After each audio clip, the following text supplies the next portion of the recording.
How to disable contact poster on iPhone. Let's get started. Launch your Contacts app. Here we go.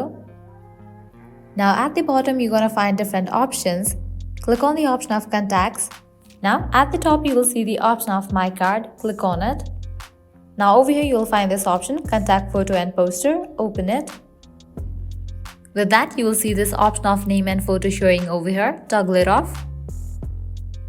Likewise, you will see the option of Share automatically over here. Click on it. Now from here you can select if you want to share your contact poster to contacts only, or you can set it to always acts. Likewise, click on this option of Edit. Over here you will be able to find your contact posters. Just swipe up and you will see this delete icon. Click on it. Click on delete. This way you can delete the contact posters. So this is how you can easily disable contact poster on iPhone. If you want to enable it, you can toggle on for this option and set a new contact poster. At the end, if you guys find this video helpful, don't forget to like, share and subscribe to our channel. Thank you.